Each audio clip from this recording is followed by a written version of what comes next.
স্বাস্থ্যের জন্য ভীষণ উপকারী বেলের শরবতের রেসিপিটা আজকে শেয়ার করছি। হ্যালো এভরিওয়ান, আসসালামু আলাইকুম, welcome back to my channel.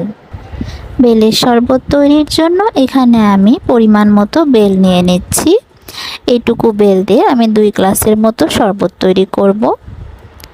তো এখানে আমি পরিমাণ মতো অল্প অল্প করে পানি দিয়ে হাতের সাহায্যে কচলে কচলে পানির সাথে বেলগুলো সুন্দরভাবে মিশিয়ে নিচ্ছি।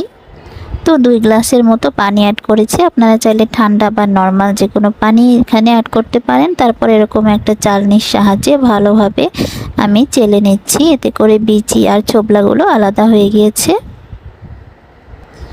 এখন আবারও এই মিশ্রণটা একটা বাটিতে ঢেলে নিচ্ছি, আর এখানে আমি পরিমাণ মতো চিনি মিক্স করে নিব।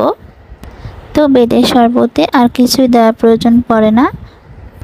বেলের মিষ্টিটা বুঝে আপনারা এখানে পরিমাণ মতো বা আপনাদের টেস্ট মতো চিনিটা অ্যাড করে নেবেন। চিনিটা ভালোভাবে আমি মিক্স করে নিচ্ছি।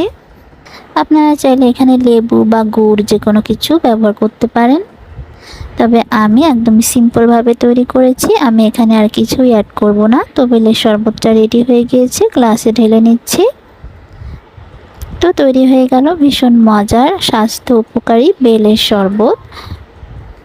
এই বেলের শরবতটা সকালে খালি পেটে খাওয়া স্বাস্থ্যের জন্য খুবই ভালো, এতে পেট পরিষ্কার হয়।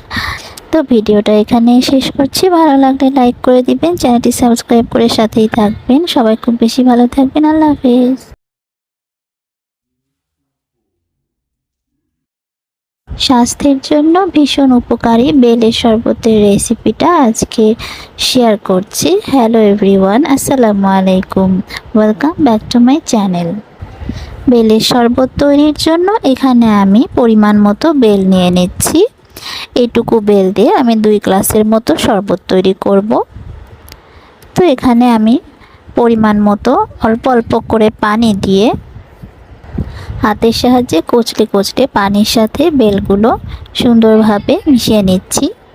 তো 2 গ্লাসের মতো পানি অ্যাড করেছি। আপনারা চাইলে ঠান্ডা বা নর্মাল যে কোনো পানি এখানে অ্যাড করতে পারেন। তারপর এরকম একটা চালনির সাহায্যে ভালোভাবে আমি চেলে নিচ্ছি, এতে করে বিচি আর ছোবলাগুলো আলাদা হয়ে গিয়েছে। এখন আবারও এই মিশ্রণটা একটা বাটিতে ঢেলে নিচ্ছি, আর এখানে আমি পরিমাণ মতো চিনি মিক্স করে নিব। তো বেলের শরবতে আর কিছুই দেওয়ার প্রয়োজন পড়ে না। বেলের মিষ্টিটা বুঝে আপনারা এখানে পরিমাণ মতো বা আপনাদের টেস্ট মতো চিনিটা অ্যাড করে নেবেন। চিনিটা ভালোভাবে আমি মিক্স করে নিচ্ছি। আপনারা চাইলে এখানে লেবু